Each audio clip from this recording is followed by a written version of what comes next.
हाँ जी। Hello friends, good morning. Hello बच्चों, फ्रेंड्स जो भी। तो आज हम पढ़ने वाले हैं अपना एक ऐसा टॉपिक जिससे ह्यूमन फिजियोलॉजी पढ़ना थोड़ा सा आसान हो जाता है। ठीक है। इसके जो अपना केमिकल कोऑर्डिनेशन एंड इंटीग्रेशन है उसके पीवाईक्यूज वो हम इस टॉपिक के खत्म होने के बाद में साथ में करेंगे, ताकि मैं साथ में करवा दूं, क्योंकि दो दो बार ऐसा नहीं करेंगे ना, स्पेशली इसके लिए पीवाईक्यू लगाएं तो ऐसा टाइम वेस्ट होगा। तो इसलिए मैंने सोचा पहले मैं ये चैप्टर थोड़ा पढ़ा देती हूँ। ये हम पढ़ेंगे कौन सा, स्ट्रक्चरल ऑर्गेनाइजेशन इन एनिमल्स। किसके बारे में? स्ट्रक्चरल ऑर्गेनाइजेशन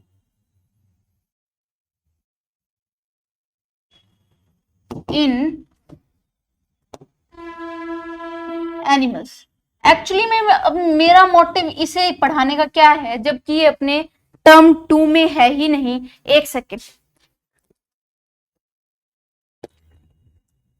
एक सेकेंड, एक सेकेंड।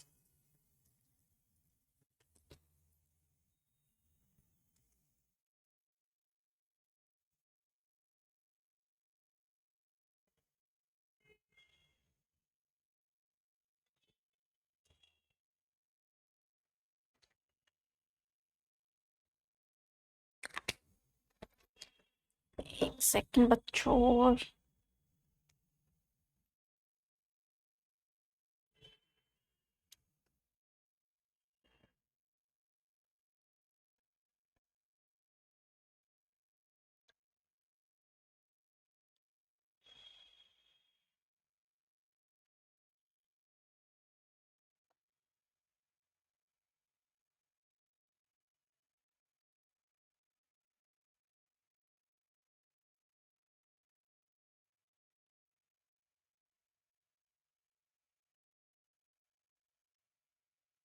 चलें जी।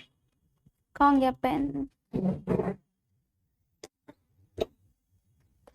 बैग बैग में चला गया, सॉरी। हाँ जी।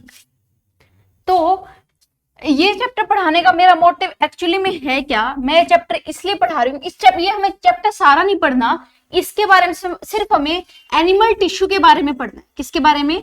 एनिमल के अंदर कौन कौन से टिश्यूज होते हैं, हमें उसके बारे में पढ़ना है। आप सोच रहे होंगे कि ये तो टर्म टू में है ही नहीं, टर्म टू में नहीं है तो हम क्यों पढ़े इसे। देखिए, अगर किसी को ह्यूमन फिजियोलॉजी समझनी है तो उसमें टिश्यूज के बारे में आएगा। कोई कहेगा स्क्वैमस है, कोई कहेगा कंपाउंड है, कभी कहेंगे हम क्यूबॉइडल है, कुछ कहेंगे कोल्यूमिनार है, कुछ मस्कुलर है, कुछ कनेक्टिव टिश्यूज है, कोई कहेगा एरियोलर टिश्यू, कुछ एडिपोज टिश्यू। अब तक कुछ समझ में आया? नहीं आया। जबकि ये वर्ड्स अपने पूरी ह्यूमन फिजियोलॉजी में हर एक चैप्टर में कहीं ना कहीं क्या होंगे, यूज होंगे। तो इसीलिए मैं ये थोड़ा सा पढ़ा रही हूँ। एक या दो लेक्चर ही लगेंगे ज्यादा से ज्यादा। बट अगर हमारी ह्यूमन फिजियोलॉजी अगर स्ट्रोंग होती है तो क्या नुकसान है 2 दिन लगाने में इसमें। ठीक है। तो हम किसके बारे में पढ़ेंगे? एनिमल टिश्यू के बारे में पढ़ेंगे। तो हम इंट्रो में मैं आपको यही बताना चाहूंगी कि अब वैसे तो हमने एनिमल किंगडम किसी ने पढ़ा होगा, अगर है तो किसी ने टर्म टू में था तो उसमें हमने देखा कि जो एनिमल किंगडम है उसमें सारे मल्टी सेलुलर हैं। कितने हैं? सारे मल्टी सेलुलर ऑर्गेनिजम्स हैं। किसी के अंदर सेलुलर लेवल ऑफ ऑर्गेनाइजेशन है, किसी के अंदर टिश्यू लेवल ऑफ ऑर्गेनाइजेशन है, किसी के अंदर ऑर्गन लेवल ऑफ ऑर्गेनाइजेशन है, किसी के अंदर organ system level of organisation है। बट यहाँ पे पॉइंट आता क्या है एक्चुअल में? यहाँ पे पॉइंट जो हमें पढ़ने का है वो ये है कि क्वेश्चन जो मेन इंपॉर्टेंट अपने दिमाग में आता है कि एक्चुअल में एनिमल्स के अंदर जितने भी एनिमल्स हैं एनिमल किंगडम के, उनके अंदर कितने टाइप के टिश्यूज प्रेजेंट है, कितने टाइप के टिश्यूज प्रेजेंट है। तो हम सोचेंगे ये तो बहुत सारे होते होंगे, नहीं। जितने भी ऑर्गेनिजम्स हैं एनिमल किंगडम के, उनके अंदर एक्चुअली में क्या है, ओनली 4 टाइप्स ऑफ टिश्यू। क्या है? 4 टाइप्स ऑफ टिश्यूज हैं। क्या है? 4 टाइप ऑफ टिश्यूज हैं। आ रही है समझ? हाँ जी, चलें। तो हमारे जितने भी एनिमल्स हैं उनके अंदर कितने टाइप के टिश्यूज हैं? 4 टाइप के टिश्यूज हैं। ये 4 टाइप के टिश्यू मिलके एक एनिमल किंगडम के किसी भी ऑर्गेनिज्म की बॉडी बनाते हैं। किसी के अंदर कौन सा टिश्यू ज्यादा है, किसी के अंदर कौन सा टिश्यू कम है, ये सब उनका कंपोजिशन और उनका प्रोपोर्शन क्या हो जाता है, थोड़ा डिफरेंट हो जाता है। बट बेसिकली हर एक एनिमल के अंदर बेसिकली 4 टाइप के टिश्यू प्रेजेंट होते हैं। ये 4 टाइप के टिश्यू कौन कौन से हैं ये हम अभी देखते हैं। Animal tissue. वैसे आप में से कोई बच्चा ऐसा है जो नीट का प्रिपरेशन कर रहा है, जो मतलब नीट का प्रिपरेशन करने की सोच रहा है, या फिर सोचने के साथ साथ वो भी तैयारी कर रहा है, या फिर अभी कोई प्लान है नहीं बट नीट कोई ना कोई कहीं ना कहीं ऑप्शन है, ऐसा कुछ है कोई? तो अगर कोई बच्चा ऐसा है तो मैं आपको एक बात बताती हूँ कि ये नहीं सोचना कि अभी तो मतलब 11th है, अभी ये कोरोना की वजह से कुछ एक चैप्टर्स आ रहे हैं, इनको छोड़ते कैसे ना कैसे करके स्कूल वाले पास कर ही देंगे और हम 12th में जाके थोड़ा बहुत पढ़ेंगे। मैं बता रही हूँ इन बच्चों की 12th भी ऐसे निकल जाएगी, तुम 12th भी ऐसे निकाल दोगे, ड्रॉप ईयर भी ऐसे निकाल दोगे, इनमें कुछ नहीं होने वाला। अब जो है ना फिलहाल उसको मुट्ठी में करने की कोशिश करो, फ्यूचर की मत सोचो। मैं भी पहले फ्यूचर की बहुत ज्यादा सोचती थी, इन सब में क्या होता है टेंशन नहीं आती और हमारा वर्क हमारा कंप्लीट हो ही नहीं पाता। तो इसलिए मैं तुम्हें यही सजेस्ट करूंगी, जो चल रहा है उसी पे ध्यान दो। गलतियां हो गई उनको भूल जाओ, उनसे कुछ सीखो। भूलने का मतलब ये नहीं कि तुम सेम ही गलती वापस करते जा रहे हो, ऐसा नहीं करना। आपको करना क्या है एक्चुअल में, आपको पीछे की गलतियों से सीख के आपके प्रेजेंट पे फोकस करना है कि प्रेजेंट में आप पढ़ाई में कितना अच्छा परफॉर्म कर रहे हैं, ठीक है। और फ्यूचर के बारे में कि आप नीट करेंगे, ये करेंगे, वो करेंगे, उसको अभी छोड़ दो। अभी जो पढ़ रहे हैं, पढ़ा रहे हैं, उसी पर फोकस करो। उसी पे फोकस करोगे तो तुम्हारा बोर्ड तो अच्छा होगा ही होगा, साथ में तुम्हारी नीट की प्रिपरेशन इतनी अच्छी हो जाएगी। बायोलॉजी में तो मैं तुम्हें बता रही हूँ, अगर तुम मेरे से बायोलॉजी पढ़ते हो तो तुम्हारे 85 क्वेश्चन 90 में से ठीक होने की गारंटी मैं देती हूं। और मैं आपको 98% कहां से पढ़ाऊंगी, अपनी एनसीईआरटी से, ठीक है। 98% तो क्या ही कहेंगे, 100% तो एनसीईआरटी से, और 10% आपको थोड़ा सा ही बाहर से पढ़ाऊंगी। मैं कोशिश करूंगी कि आपको एनसीईआरटी समझ में आए, क्योंकि बच्चों की मेन प्रॉब्लम ही क्या है, उनको एनसीईआरटी ही समझ में नहीं आती। तो मैं तो यही कहूंगी कि आप जो है फिलहाल उसी पे ध्यान दें, उसी पे अपना फोकस रखें। इधर उधर की सारी चीजें, इधर उधर की सारी डिस्टरबेंस को आप बंद करें। Beat social media, beats your friends, be your party chilling, जो भी तुम करते हो उस सब को साइड में रख के अभी अपनी पढ़ाई पे फोकस करो। कंपटीशन बहुत ज्यादा बढ़ गया है, इतना कंपटीशन बढ़ गया है हर एक फील्ड में। वहां पे सरवाइव करने के लिए आपको टाइम वेस्ट आप अफोर्ड ही नहीं कर सकते। जब भी आपको लगे कि आप कहीं ना कहीं टाइम वेस्ट कर रहे हैं, आपका टाइम खराब हो रहा है, आप ये बस दिमाग में लेके मैं ये अफोर्ड ही नहीं कर सकता, मैं फालतू की चीजें अफोर्ड कर ही नहीं सकता, मैं फालतू की चीजें अफोर्ड कर ही नहीं सकती, मुझे पढ़ाई पे फोकस करना है। तो अपनी पढ़ाई पे आप फोकस रखें। चलो पॉइंट पे आते हैं। पहला क्या है अपना, एपिथेलियल टिश्यू। दिख रहा है ये मार्कर? हाँ जी हाँ जी हाँ जी दिख रहा है, एपिथेलियल टिश्यू, ठीक है। फिर कौन सा टिश्यू है अपना, फिर आता है अपना कनेक्टिव टिश्यू, फिर अपना मस्कुलर टिश्यू, फिर अपना न्यूरल टिश्यू। सोच के देखो, सिर्फ 4 टाइप के टिश्यू से हमारी बॉडी बनी है। हमारी बॉडीज में टाइप ऑफ टिश्यू जब हम देखने लगे तब हम देखेंगे कि हमारे अंदर सिर्फ 4 तरह के टिश्यू है, 5वें तरह का टिश्यू है ही नहीं, 5वें तरह का टिश्यू है ही नहीं। चले अब हम आगे बढ़ते हैं। अब हम देखेंगे एपिथेलियल टिश्यू क्या है।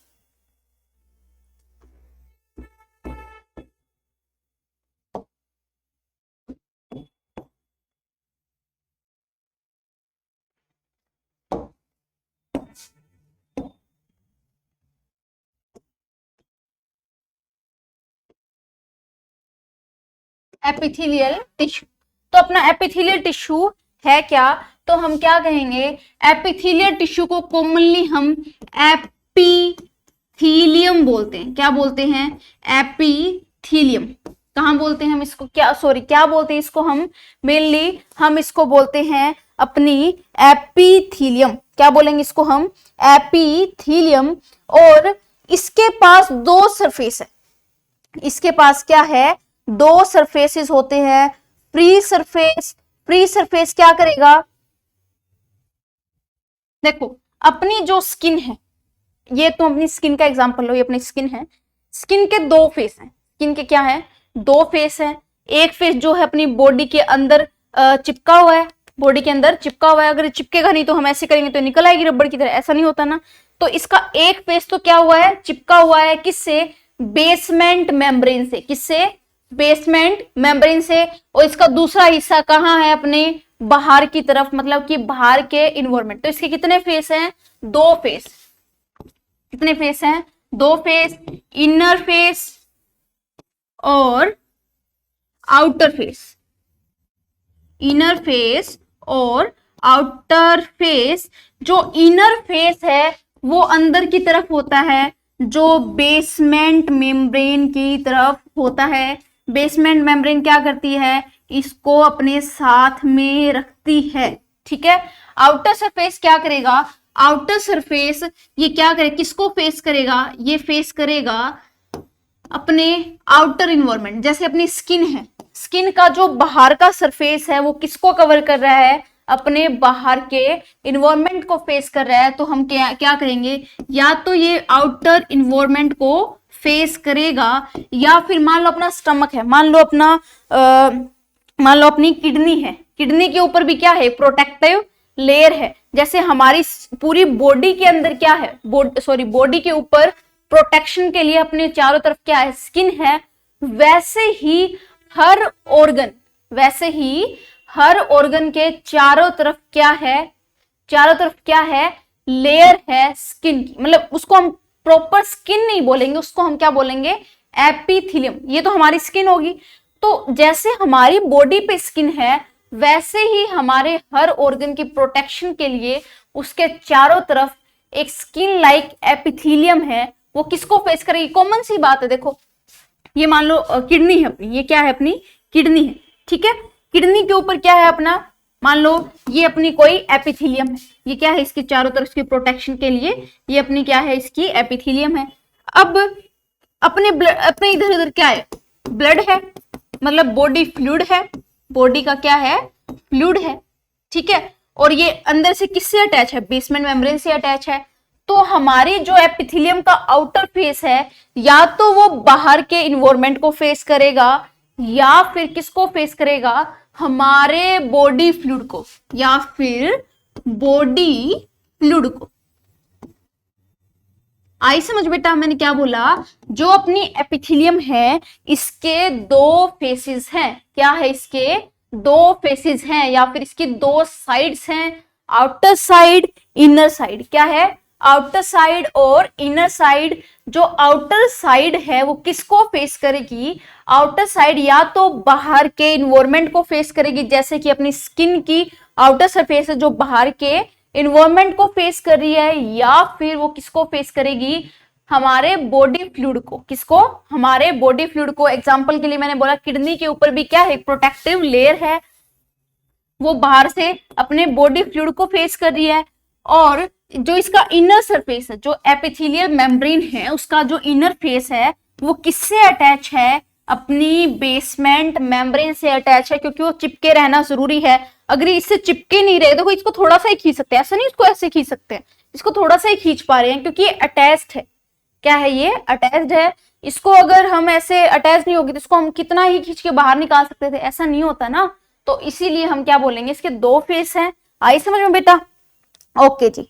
अब इनके अंदर क्या है, बहुत कम स्पेस होता है। क्या होता है, अपनी स्किन के अंदर तुम्हें बहुत कम पोर दिखेंगे, बहुत छोटे छोटे पोर्स होते हैं। पोर्स तो होते हैं, हम सोचोगे पोर्स कैसे, जैसे हम मान लो कि कई टाइम मेनली फीमेल ऐसा करते हैं, जैसे हम मान लो स्विमिंग पूल में गए, आपने बहुत देर तक पानी में हाथ डाला हुआ है, तो आपकी स्किन की उंगलियों में ना ऐसे ऐसे अलग सा हो जाता है, थोड़ी थोड़ी उंगलियां मोटी हो जाती, क्योंकि उसकी जो एपिथेलियल सेल है उनके थ्रू जो उसमें क्या चला जाता है, पानी।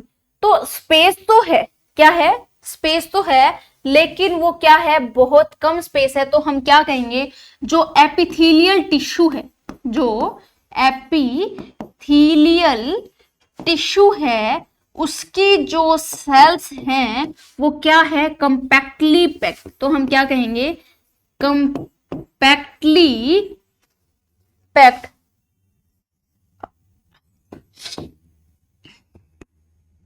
कंपैक्टली पैक्ड है विद लिटिल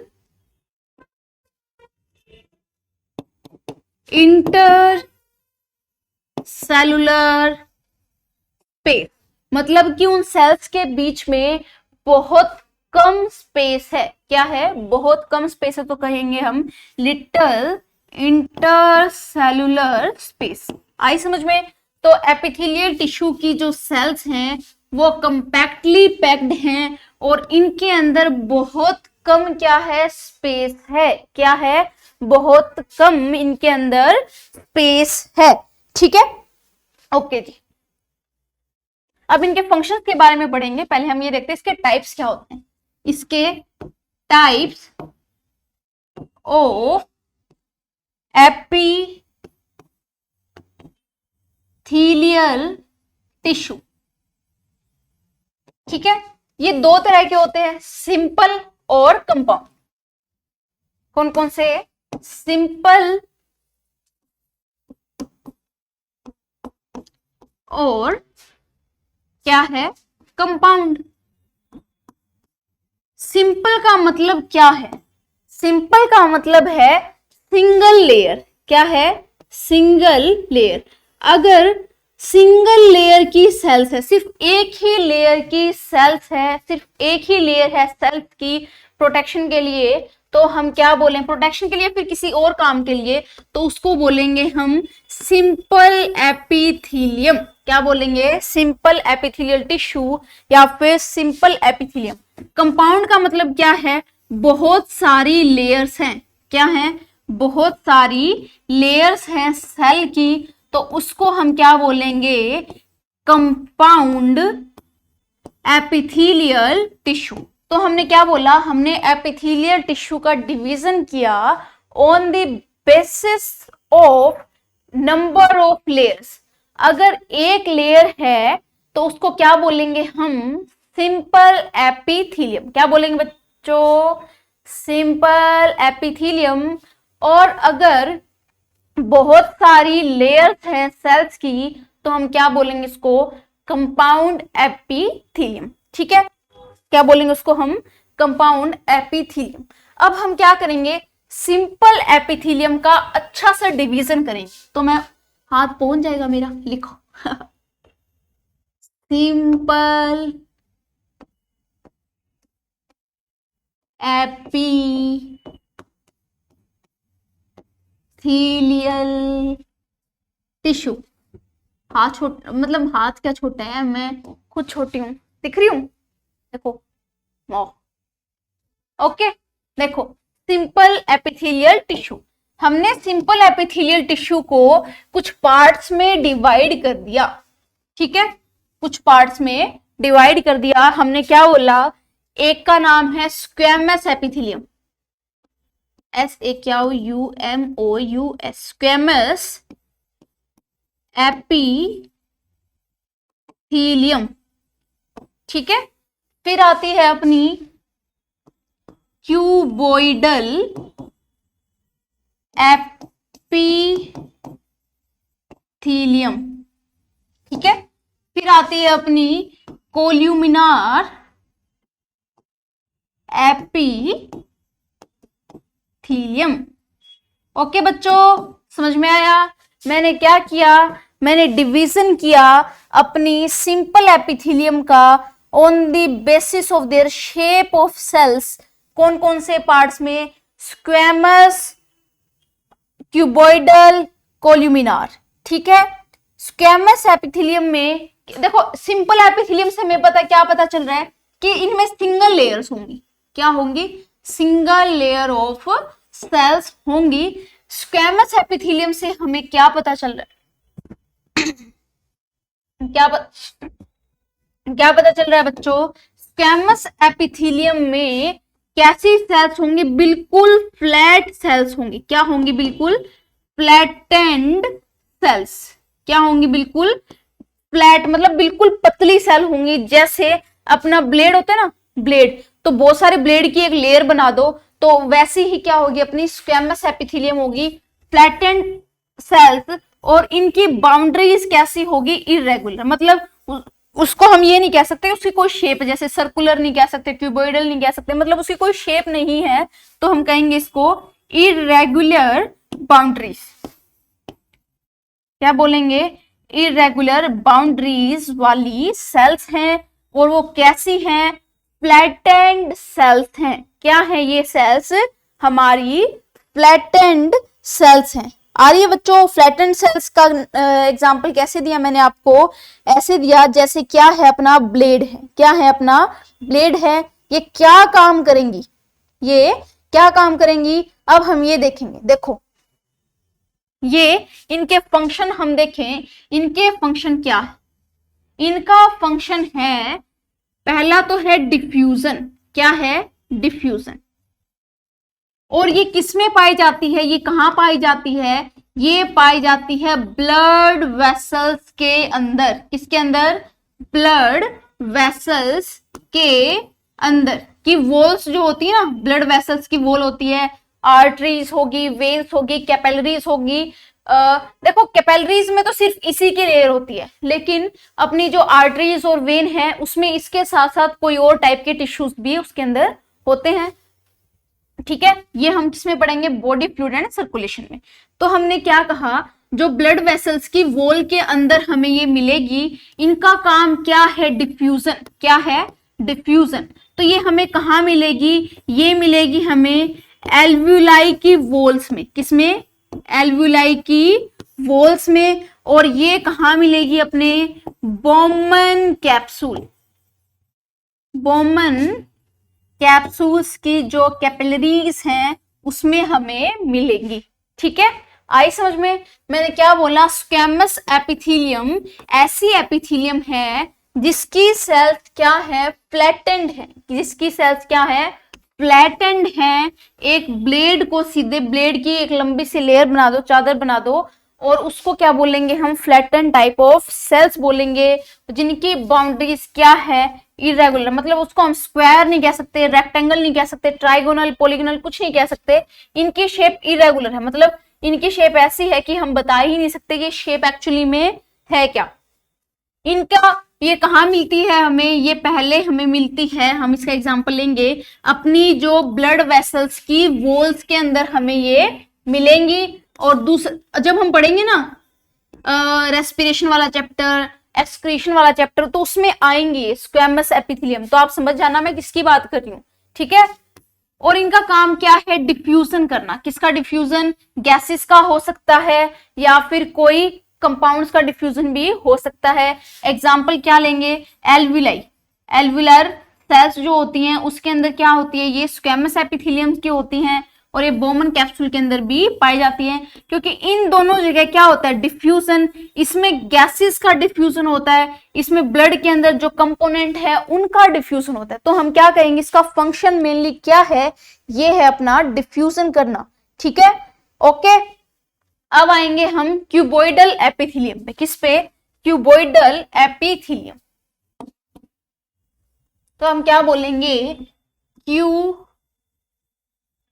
क्यूबॉइडल एपिथेलियम क्या है अपनी? Cuboidal epithelium. देखो, क्यूबॉइडल, क्यूबॉइडल से हमें क्या पता चल रहा है? ये कैसी होंगी? Cube like. अभी तो स्क्वायर टाइप दिख रही है इसमें, क्योंकि 2D है। हमें 3D में जब हम बनाएंगे तो ये क्या है? अपनी क्यूब लाइक सेल्स हैं। तो हम कहेंगे ये क्या है? क्यूब लाइक सेल्स हैं। क्या है ये? क्यूब लाइक सेल्स हैं। ओके बेटा, और इनका न्यूक्लियस जो है वो कहाँ है? इनके सेंटर में प्रेजेंट है, बिल्कुल एग्जैक्ट सेंटर में प्रेजेंट है। ऐसा नहीं है कि इस मिड लाइन से नीचे है या फिर ऊपर है, ऐसा नहीं है। ये बिल्कुल इनके मिडल पार्ट में, बिल्कुल सेंटर में ये प्रेजेंट है। ओके, अब हम क्या देखेंगे, अब हम देखेंगे इनके फंक्शंस क्या है। अब हम क्या देखेंगे, इनके फंक्शंस क्या है।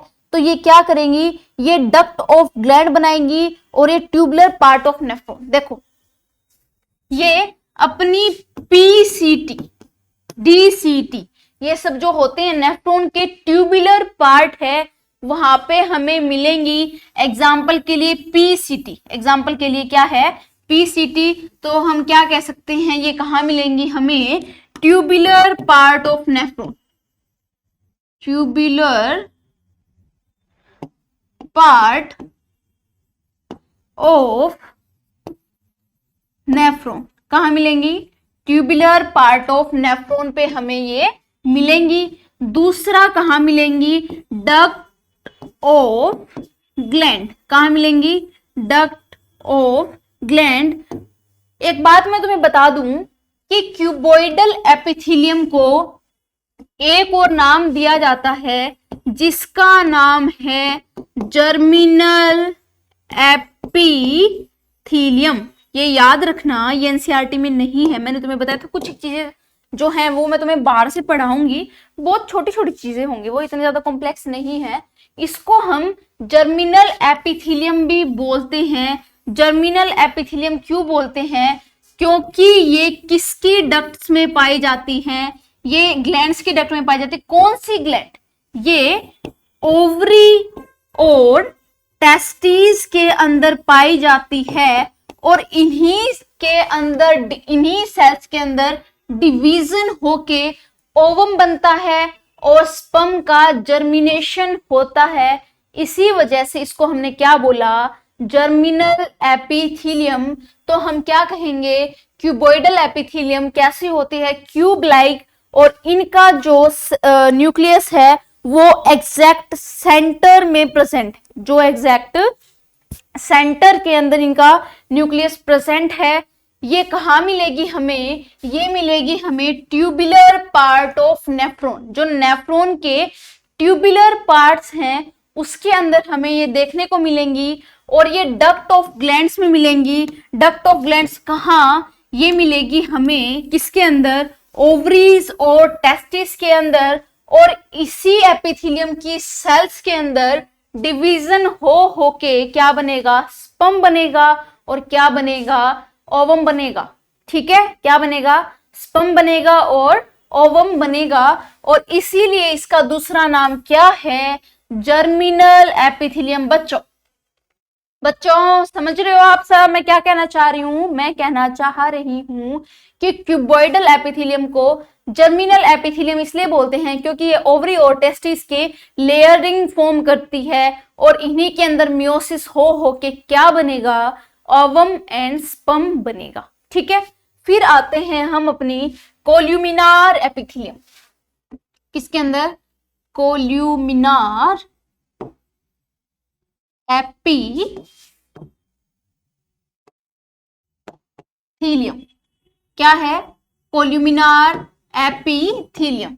तो हम क्या कहेंगे, इसकी शेप कैसी होगी, कॉलम शेप। कैसी होगी, कॉलम शेप। ऐसे ये कैसी होंगी, बड़ी बड़ी सेल्स होंगी, कॉलम टाइप सी सेल होंगी, ऐसी बड़ी बड़ी सी सेल्स होंगी। और इनका न्यूक्लियस इनके बेस पे प्रेजेंट होगा।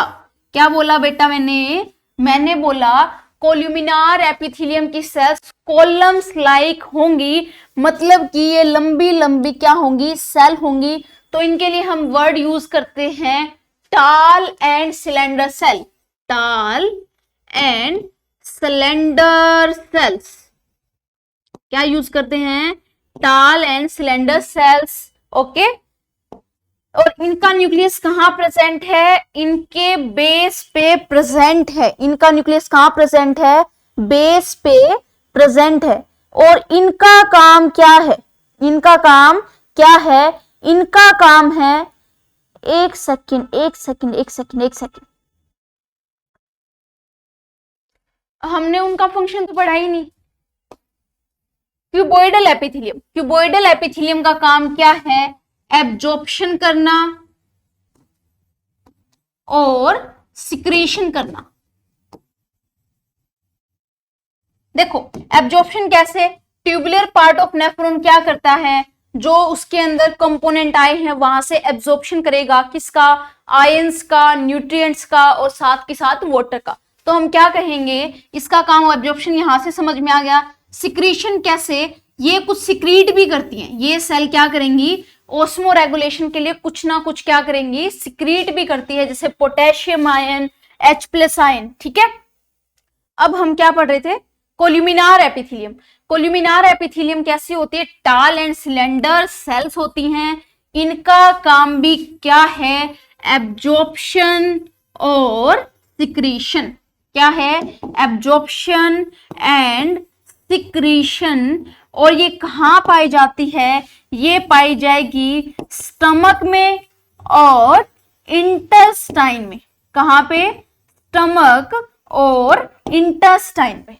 आई समझ में, ये कहां मिलेगी हमें, स्टमक में मिलेंगी और साथ के साथ हमें कहां मिलेंगी, इंटेस्टाइन में हमें ये मिलेंगी। ठीक है, तो हम एक ओवरव्यू जल्दी से जल्दी हम क्या लिखेंगे, एक जल्दी जल्दी से हम लिखते हैं। ये हमने क्या लिखा था, सिंपल एपिथेलियम। इसके हमने कितने पार्ट्स किए, 3। कौन कौन से हमने इसके पार्ट्स किए, एक मिनट में इसका कलर चेंज कर लूं बेटा। हमने क्या किए, इसके पार्ट्स किए, कौन कौन से पार्ट्स किए, पहला पार्ट था अपना स्क्वेमस, दूसरा था क्यूबोइडल और तीसरा था कोल्यूमिनार। आई बेटा समझ, ओके। स्क्वेमस में सेल्स कैसी थी, फ्लैटेंड सेल्स थी। कैसी थी, फ्लैटेंड सेल्स थी और इरेगुलर इनकी क्या थी, बाउंड्रीज थी। ये फ्लैटेंड सेल्स थी और इनकी इरेगुलर बाउंड्रीज थी। इनका काम क्या था, डिफ्यूजन करना। क्या काम था इनका, डिफ्यूजन करना। इनकी लोकेशन क्या थी, इनकी लोकेशन थी alveoli, Bowman capsule, Bowman capsule और क्या थी अपनी ब्लड वेसल्स की वॉल, ब्लड वेसल्स वॉल्स। ठीक है, फिर आता है अपना क्यूबोइडल एपिथेलियम। क्यूबोइडल एपिथेलियम में सेल्स कैसी थी, क्यूब लाइक थी और इनका जो न्यूक्लियस है वो एग्जैक्ट इनके सेंटर में प्रेजेंट है। इनका फंक्शन क्या था, absorption and secretion, absorption and secretion. और साथ के साथ इनकी लोकेशन कहाँ है, इनकी लोकेशन है tubular part of nephron, tubular part of nephron. और इसको इसलिए हमने एक जर्मिनल एपिथेलियम नाम भी दिया था, जर्मिनल एपिथेलियम। ठीक है, और हमने क्या बोला, हमने बोला और ये कहां मिलेगी हमें, डक्ट ऑफ ग्लैंड। वो कौन सी ग्लैंड है, वो ग्लैंड है अपनी ओवरी एंड टेस्टिस। अभी हमने पढ़ा था, जो याद करो, हमने जो चैप्टर पढ़ा है केमिकल कोऑर्डिनेशन एंड इंटीग्रेशन, उसमें ओवरीज एंड टेस्टिस भी क्या है, ग्लैंड्स होती है, एंडोक्राइन ग्लैंड्स होती है। और इसको जर्मिनल एपिथेलियम क्यों बोला, क्योंकि, एक मिनट बच्चों मैं थक गई,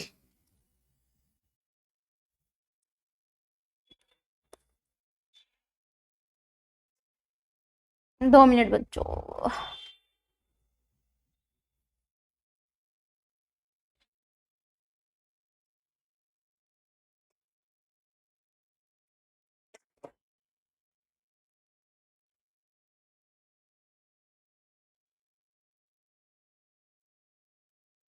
चलिए जी, सेशन तो खत्म करना ही पड़ेगा हमें। देखें, चेयर को पहले मैं इधर करती, देखें। अब ये ओवरीज एंड टेस्टिस हमने पता कर लिया। अब हम क्या करेंगे, अब हम पढ़ेंगे अपनी रेड व्हाइट में भी व्हाइट ले लेते हैं, ओके। कोल्यूमिनार, ये कैसी होती है, टोल एंड सिलेंडर। कैसी होती हैं, टोल एंड सिलेंडर। और इनके न्यूक्लियस कहाँ प्रेजेंट है, बेस पे प्रेजेंट है और इनका फंक्शन क्या है, इनका फंक्शन भी क्या है, एब्जॉर्प्शन करना और सिक्रीशन करना। ये हमें कहाँ मिलेंगी, ये हमें स्टमक और इंटेस्टाइन की इनर वॉल्स में हमें ये मिलेंगी। अब एक दो चीजें जहां से क्वेश्चन पूछे जाते हैं, may be it's NEET, may be it's other competitive exams, उसके बारे में हम पढ़ेंगे। ये आपके बोर्ड्स के लिए भी इंपॉर्टेंट है, बोर्ड्स में तो आपका ये आ ही नहीं रहा, खैर आपको पता होना चाहिए क्योंकि अभी हम पढ़ रहे हैं। देखो हमने क्या देखा, एक को बोला हमने जो अपनी कुछ एक क्यूबॉइडल एपिथीलियम है, क्या है, क्यूबॉइडल एपिथीलियम है, और ये क्या है, कोल्यूमिनार एपिथीलियम, क्यूबॉइडल एपिथीलियम और कोल्यूमिनार एपिथीलियम। तो कई जगह जो कई साइट ऐसी है, कई लोकेशन ऐसी है अपनी बॉडी में जहां पे जो क्यूबॉइडल एपिथीलियम जो पाई जाती है, जो क्यूबॉइडल एपिथीलियम पाई जाती है, उसके पास क्या है, उस ओ isn't that cute, देखो देखो कितना प्यारा लग रहा है ना। इसको मैं हटाऊं कैसे, हट गया, ओके। ये क्या बनता है, ये बड़ा होता है, इससे नहीं, ये भी अच्छा नहीं है, ये भी अच्छा नहीं है, ये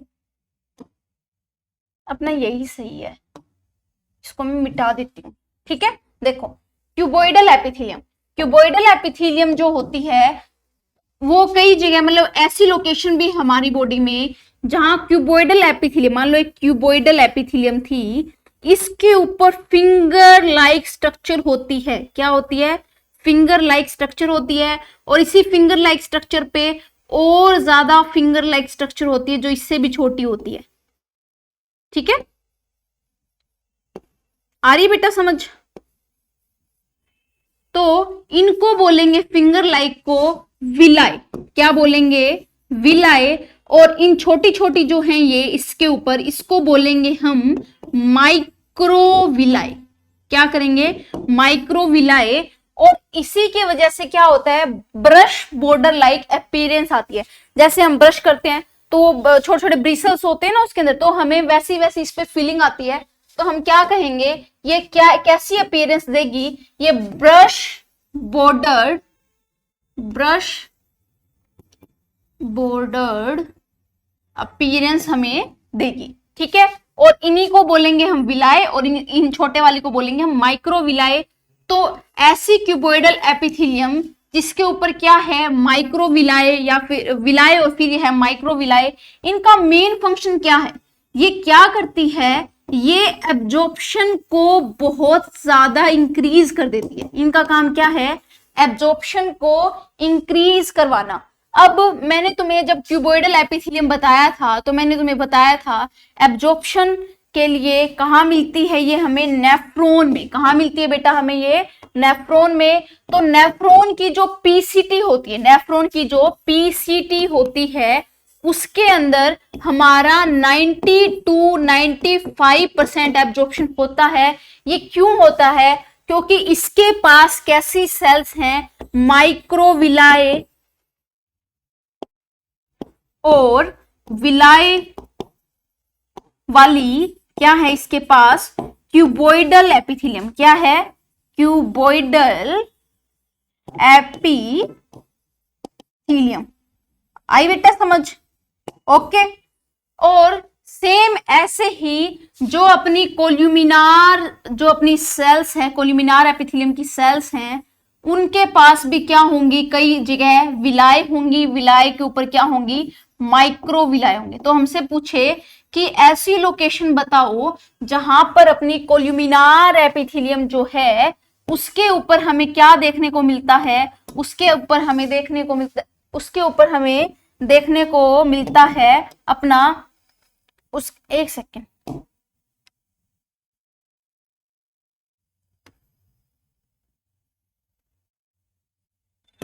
उसके ऊपर हमें क्या देखने को मिलता है, उसके ऊपर हमें देखने को मिलती है विलाय और माइक्रोविलाय। ये कहाँ, ऐसी लोकेशन क्या है, ऐसी लोकेशन है हमारी स्मॉल इंटेस्टाइन। ये हम डाइजेशन एब्जॉर्प्शन में पढ़ेंगे, तभी मैं कह रही थी ये चैप्टर को पढ़ना इंपॉर्टेंट है। तो हमसे पूछे कि ऐसी लोकेशन हमारी बॉडी में बताओ जहां पर क्यूबोइडल एपिथेलियम पाई जाती है, और क्यूबोइडल एपिथेलियम के ऊपर विलाय या फिर माइक्रोविलाय है, या फिर हमसे कह दे जो ब्रश बॉर्डर लाइक अपीयरेंस देती है, तो हम क्या कहेंगे, हमारी पीसीटी। और इसका फंक्शन क्या है, एब्जॉर्प्शन को इंक्रीज करवाना। इसका फंक्शन क्या है, एब्जॉर्प्शन को इंक्रीज करवाना मल्टीपल टाइम्स। फिर हमसे पूछे हमारी बॉडी में कोल्यूमिनार एपिथेलियम का बताओ, जो ऐसी लोकेशन बताओ जहां पर कोल्यूमिनार एपिथेलियम प्रेजेंट है, बट उस कोल्यूमिनार एपिथेलियम के ऊपर विलाय और माइक्रोविलाय है, तब हम क्या कहेंगे, हमारी स्मॉल इंटेस्टाइन। क्या है, स्मॉल इंटेस्टाइन, क्योंकि हमारी स्मॉल इंटेस्टाइन में ही हमारा खाना क्या होता है, एब्जॉर्ब होता है। आई समझ में बेटा? ओके। अब हमारी कुछ एक क्यूबोइडल और कुछ एक कोल्यूमिनार सेल्स ऐसी हैं जो सिक्रीशन करती है, जो क्या करती है, सिक्रीशन करती है, जो किसकी तरह काम करती है, ग्लैंड्स की तरह काम करती है। किसकी तरह काम करती है, ग्लैंड्स की तरह काम करती है। तो हम क्या बोलेंगे, चलो ये पोर्शन हम कब, ये पोर्शन कल नहीं, कल तो क्या ही करेंगे अपन, इसको आज ही कर लेते हैं। टाइम कितना हो गया, 41 मिनट्स हो गए हैं। चलो कोई नहीं, आज हम इतना ही करेंगे, फिर आगे पढ़ेंगे, ठीक है। तो आपको इतना एक बार पढ़ना है और आपको कॉपी में लिखना है, इसके PYQ करने होंगे तो अपन कर लेंगे। ओके जी, बाय, ध्यान रखें, पढ़ते रहें और अपना पढ़ाई पे ध्यान रखें। ऐसे मत सोचना जो 11th चली गई 12th में ध्यान देंगे, ऐसा नहीं करना। 11th आपके हर एक कंपटीशन एग्जाम का बेसिस है। अगर आपने 11th नहीं की तो आप किसी कंपटीशन एग्जाम को नहीं निकाल सकते। तो आप मेहनत करें, हमारे लेक्चर्स को देखें, लाइक करें, शेयर करें, सब्सक्राइब करें और आपका कंट्रीब्यूशन हमें देते रहें, क्योंकि आपका हर एक कमेंट, आपका हर एक लाइक और आपका देखा हुआ हमारे वीडियोस का वक्त हमारे लिए बहुत ज्यादा इंपॉर्टेंट है, क्योंकि हम सभी मेहनत कर रहे हैं आपके लिए, हमारे लिए भी कर रहे हैं। हम ऐसे नहीं कह रहे, आप सोचोगे कि मैडम तो फेंक ही रही है नहीं, ऐसा नहीं है। एक्चुअली में देखो, हम दो तरफ से मेहनत कर रहे हैं, जैसे हमारे लिए भी मेहनत कर रहे हैं, हम ग्रो करेंगे, लेकिन हम ग्रो कब करेंगे, जब आप हमें अपना कंट्रीब्यूशन देंगे। तो आपका कंट्रीब्यूशन हमारे लिए बहुत ज्यादा इंपॉर्टेंट है, तो आप अपना कंट्रीब्यूशन हमें देते रहें। Thank you.